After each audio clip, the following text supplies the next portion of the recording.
재정난에 빠지셨나요? 빚더미에 앉았나요?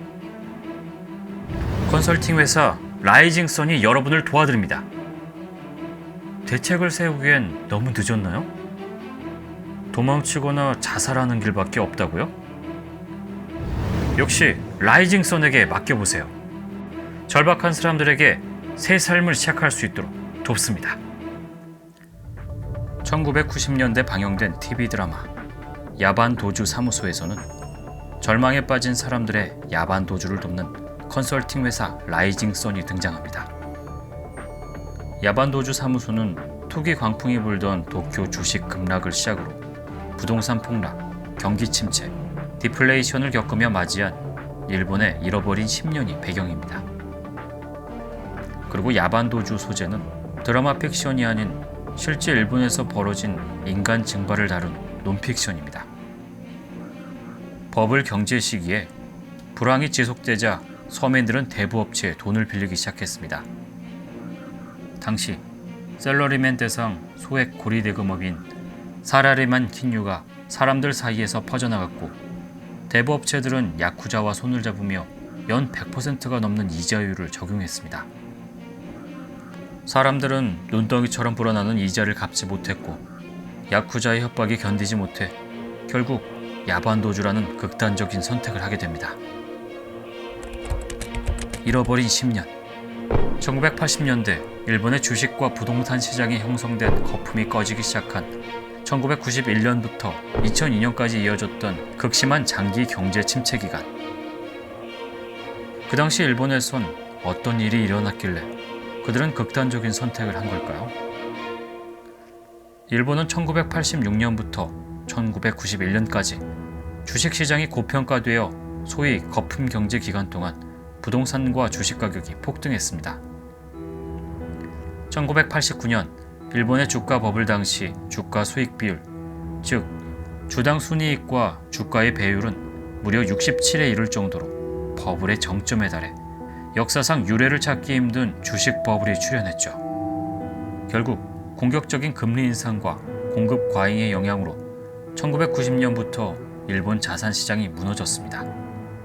특히 자산 가격 붕괴가 심화된 1991년부터는 경제 성장률마저 떨어지는 등 본격적인 불황의 징후가 나타났습니다.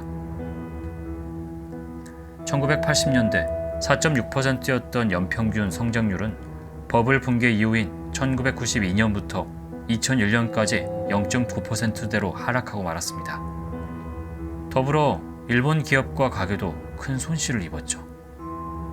1990년 당시 일본 명목 GDP가 449조 엔이었는데 주택 및 주식 가격 폭락 사태로 사라진 자산 가치가 당시 GDP의 3배가 넘는 1,500조 엔에 달했습니다. 부동산 버블 당시 주택을 구매했던 가게의 손실도 막대했죠. 거품 경제 기간 동안 부동산을 구매한 가정을 예로 들어보겠습니다.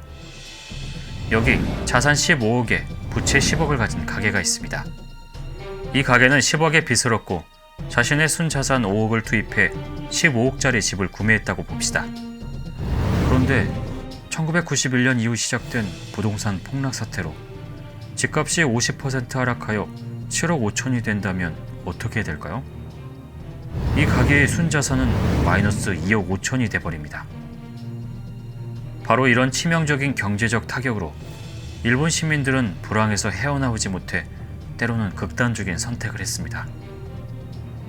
야반도주 사무소를 연출한 감독 하라 타카이토는 얘기합니다. 버블의 붕괴는 비극적이었습니다. 부채 액수와 상관없이 대출받은 사람들은 자살했죠.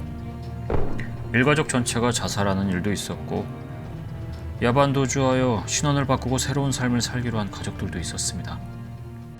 이렇듯 한 나라의 경제 사건은 그 나라와 국민들에게 치명적인 영향을 끼치기도 합니다. 특히 일본의 야반도주 현상에는 버블 붕괴라는 경제적 사건과 일본인 특유의 수치심과 체면 코드도 결합되어 있는데요. 일본 연구소의 대표 저서로 꼽히는 국화와 칼에서는 일본인들은 윗사람들에게 빚을 지고 있다는 감정이 있다고 얘기합니다. 만약 실수해서 수치심이 느껴질 때는 크게 자책하고 결국 예의를 지키고 타인에게 폐를 끼치지 않기 위해 증발이나 자살을 택한다고 합니다. 증발한 사람들을 찾는 탐정 후루치 사카이도 일본인들의 특성에 대해 이렇게 이야기합니다. 일본인들은 마치 약한 불 위에 올려진 압력솥 같은 사회에서 스트레스를 받고 있다. 그러다 압력을 견딜 수 없을 정도가 되면 수증기처럼 증발해버린다.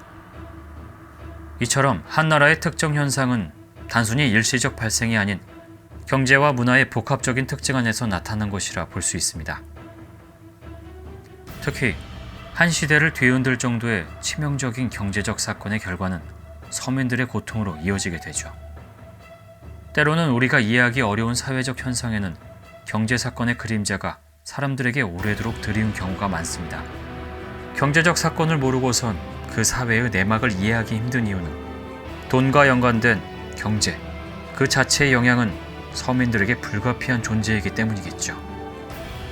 일본에서는 매해 10만 명이 넘는 사람들이 자발적 실종으로 증발한다고 추정된다고 합니다. 이는 일본 자살보다 4배나 더 많은 수치입니다. 지금 일본 경제에서는 어떤 일들이 일어나고 있는 걸까요? 그들은 왜 여전히 증발하고 있는 걸까요? 우리가 알고 있다고 생각하는 사물의 이면에는 우리가 알지 못하는 것이 거의 비슷한 비율로 숨어 있다.